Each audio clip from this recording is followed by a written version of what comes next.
Bem, vamos começar a falar sobre idosos hospitalizados. Ou melhor, eu vou tentar responder para você por que idosos hospitalizados devem fazer exercício no hospital. Então eu vou começar contando uma pequena historinha para você. Primeiro, idosos perdem massa muscular. E essa perda de massa muscular, ela é natural devido ao processo natural do envelhecimento, mas também devido ao alto comportamento sedentário nos idosos. Então essa perda de massa muscular, ela vem acompanhada também com perda de força. E quando essa perda de massa muscular e de força ela é tão significativa a ponto de comprometer o desempenho nas atividades da vida diária, você tem aí um quadro de sarcopenia.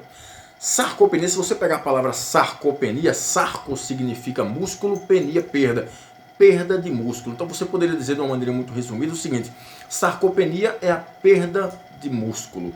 No entanto, essa definição de sarcopenia ela vem sendo revisada todo ano basicamente, de forma que hoje sarcopenia não é apenas a perda de músculo. Sarcopenia é a perda de músculo e de força de forma significativa e clinicamente relevante, até um ponto onde começa a comprometer o desempenho das atividades da vida diária. Então, quando um idoso, por exemplo, começa a ter dificuldade para se levantar de uma cama, para se levantar de uma cadeira, para andar, quando ele começa a diminuir a amplitude passada e a velocidade da passada, quando ele começa a ter dificuldade de erguer sacolas de compra, devido a essa perda de força e de massa muscular, aí você tem um quadro de sarcopenia. Tudo bem? Então vamos lá. O problema é que esse problema de sarcopenia, ele pode ser agravado por um fator: o internamento. Você sabe que idosos ficam doentes muito mais frequentemente do que pessoas mais jovens. E muitas vezes essas doenças levam os idosos ao internamento. E o problema do internamento no idoso, principalmente um idoso que já está passando ali por um processo de perda de massa muscular e de força, é que o repouso no leito faz com que ele perca uma quantidade ainda maior de massa muscular e de força, o que pode comprometer negativamente a sua saúde, inclusive aumentar as chances de mortalidade. Perda de força e de massa muscular aumenta as chances dos idosos morrerem. Eu não sei se você sabe, mas existe um limite de perda de massa muscular. Quando você ultrapassa esse limite, você começa a ter prejuízos sérios na saúde, o que pode aumentar a sua chance de morrer. Você tem um limite até onde você pode perder força. Quando você ultrapassa esse limite, acontece a mesma coisa. Você começa a ter prejuízos na tua saúde e isso aumenta a sua chance de mortalidade. Enfim, idosos perdem força e perdem massa muscular devido ao envelhecimento, devido ao alto comportamento sedentário, e uma internação ou um internamento de 7 a 10 dias pode acelerar essa perda de massa muscular. E aí vai uma pergunta: e se essa perda de massa muscular e de força puder ser revertida, desacelerada ou inibida dentro do próprio hospital? E aí você me pergunta, mas como? Ora, fazendo exercício. Será que se os idosos fizerem exercício dentro do próprio hospital, durante o período de internamento, essa perda de força e de massa muscular não é revertida, o que vai melhorar a saúde do idoso e diminuir as chances dele morrer? Foi exatamente isso que viu pesquisadores espanhóis, chilenos e brasileiros, que publicaram um estudo numa revista específica de caquexia, sarcopenia e músculo. Esse estudo foi publicado no ano retrasado, em 2020. Essa revista é uma revista muito boa, com fator de impacto maior do que 10. Eu vou colocar o óculos aqui para poder ler o que está no tablet aqui, que eu coloquei alguns pontinhos para poder falar para vocês, tá? Então, esse estudo foi extremamente interessante. Ele pegou um total de 370 idosos. E desses 370 idosos, eles dividiram esses idosos em 2 grupos.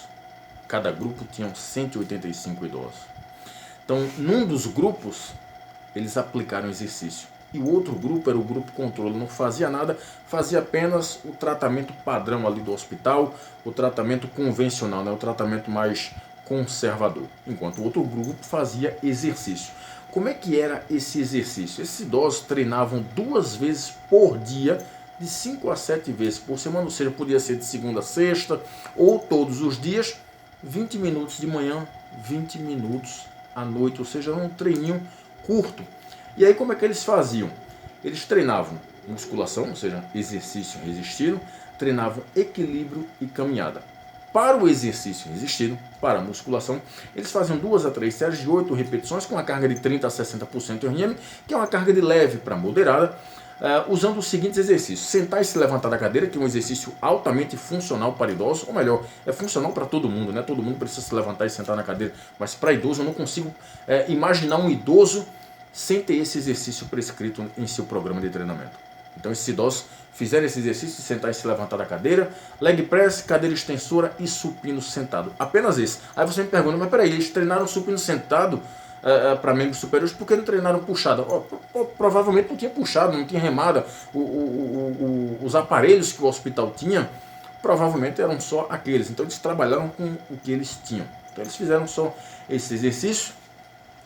Os exercícios resistidos eram realizados em alta velocidade, porque a intenção era trabalhar potência muscular. Então como é que eles trabalhavam potência? Eles faziam a concêntrica na maior velocidade possível. Vamos pensar aí no aparelho do supino. Então eles empurravam na maior velocidade possível e descia devagar. Empurrava na maior velocidade possível e descia devagar. Pensando no exercício de sentar e se levantar da cadeira, eles se levantavam depressa e sentavam devagar, se levantavam depressa e sentavam devagar. Isso é um tipo de estímulo específico de potência muscular. Tudo certo? Estou olhando aqui para o tablet para não esquecer de nenhum detalhezinho para falar para vocês. Os exercícios de equilíbrio e caminhada iam progredindo gradualmente em dificuldade, e no período da noite, os 20 minutinhos de exercício que eles faziam eram usando os pezinhos leves, um hand grip, que é aquele materialzinho que você aperta para trabalhar a força do aperto de mão, que é um ponto importantíssimo para idosos, e faziam as caminhadas pelo hospital.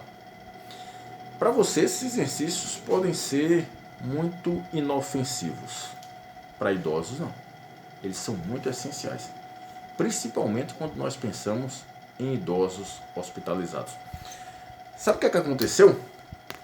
Esses idosos ganharam força, e eles ganharam força de forma significativa. Vou falar para vocês alguns valores. Deixa eu colocar o óculos aqui, que eu sou meio cegueta. Falar para vocês os valores, depois a gente vai fazer o comentário final aqui, tá? Então eles ganharam força na extensão de joelhos, na flexão de quadril, aumentaram a força no leg press em 19,6%, aumentaram a força no supino em 5,7% e aumentaram a força na cadeira extensora em 9,4%. Como eles fizeram um tipo de treinamento específico de potência, é claro que eles também melhoraram a potência muscular. E um dado interessante desse estudo é que a potência muscular deles, quando eles saíram, quando eles receberam alta, foi maior do que o nível de potência quando eles entraram no hospital. Ou seja, quando eles saíram, além de saírem curados, saíram com um nível de aptidão física bem melhor. E aí você me pergunta, mas peraí, Otávio, não foi medido nesse estudo nenhum parâmetro muito ligado à saúde, tipo pressão, glicemia, hemoglobina glicada, lipoproteínas, tipo colesterol, não foi medido densidade mineral óssea? Não foi medido nada dessas coisas.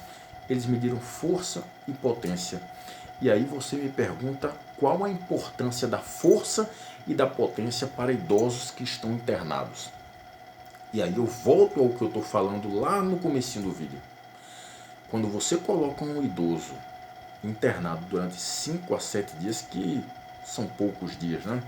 Você tem uma perda significativa de massa magra, de massa muscular e de força. E isso compromete negativamente a saúde desse idoso e inclusive aumenta as chances de mortalidade, tanto durante o período de internamento, quanto após a alta. Então, quando o idoso perde muita massa muscular e muita força durante o período de internamento, mesmo que ele fique curado e receba alta, ele aumenta as chances de morrer. Por isso, é importante aumentar a força muscular e a massa magra de idosos durante o período de internamento. Então, quando a gente fala em exercício físico para idosos internados, não é querendo fazer com que os idosos fiquem sarados, não é querendo levar lazer e diversão para esses idosos, não é querendo distrair eles para que eles melhorem sua saúde mental, porque estão ali, né, internados, estão meio tristes, meio depressivos. Claro que essas coisas também ajudam, principalmente na melhora da saúde mental, mas o mais importante não é isso. Eles precisam fazer exercício, principalmente exercício de força, para ganhar força muscular, para perder menos força muscular durante o período de internamento, porque essa perda de força e essa perda de massa muscular pode comprometer, inclusive, a vida desses idosos. Portanto, o exercício pode e deve estar dentro dos hospitais e ajudar no tratamento dos idosos internados. Ok? Então, espero ter contribuído. Um abraço a todos e até mais.